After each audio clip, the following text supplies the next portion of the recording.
Hey, Brian Batista here. I'm walking on the beach in Naoshima, Japan, and obviously not in my studio today, but I'm here on an island that's full of artwork, and I want to talk to you about some of the stuff that I'm seeing on this trip. Episode 13, My Dreams of Japan. Most of the images I'll be using in these episodes are about beautiful things that I see, things that seem Japanese to me, not necessarily from the art galleries, because for the most part, photography was limited or restricted in most of the contemporary and national art galleries that I visited. Ever since I was young, I've wanted to travel to Japan, and it's something that was on my bucket list. And amazingly enough, I've waited till this age to finally get the courage and the cash and the plane ticket.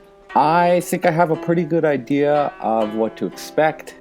I went with 4 accomplished and well-respected artists in their own right, which gave an opportunity to not just travel and see gardens and see, what typically tourists would see, but with a group of people who would enjoy going to the many art galleries we would encounter.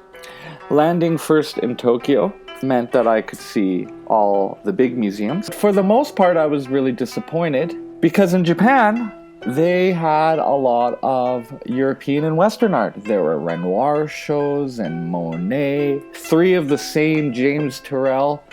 I was quite surprised. So a lot of the work I saw in the major museums was work that I had seen in Europe or at other times at other shows in New York and abroad, including Monet, Renoir, French Impressionist, yada yada yada. I did, however, go to this island, Naoshima, where this introduction was filmed, and it was a glorious church of contemporary artwork. This island was pretty amazing because they in order to stimulate the economy of the island, they turned it into a touristic attraction for art lovers. Tadao Ando had built 3 monolithic concrete art galleries. His buildings are a staple of creation all over Japan, and I got to see so many, and they were exquisite and amazing and beautiful. What was really cool is you're on this island and you're hopping from gallery to gallery, and all the while you're going through outdoor paths because of course it's beautiful out, and there's tons of contemporary sculpture and new works being created to fill like a garden walk all the spaces around the permanent exhibition spaces. One particular show, the light bulb went off for me. That aha moment. The aha moment when I knew why my instructors while I was at ACAD were teaching what they were teaching, and especially all the examples they gave. My theory is, in the 90s when this thing got put together, it must have been written about in all the magazines and hailed as the future of art, or my theory is they must have gone to Tokyo in 93 or something when this opened, and it really seemed to enhance what sculpture was for them. It was the church of big, heavy things, welded and elevated, formally formalists, talked about and celebrated. The stuff that was showed at slides, shoved down our throat, we were always compared to and encouraged to look at.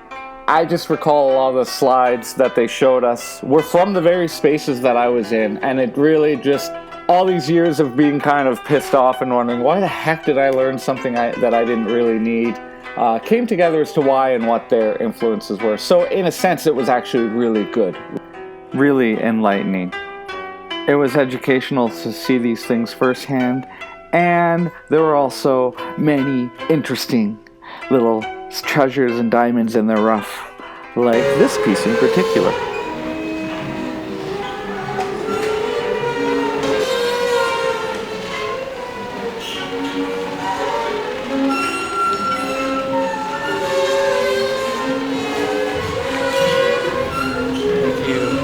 Thank you so much for joining me. I bet you wish you were here. Until the next episode, ciao for now. Peace. Boom.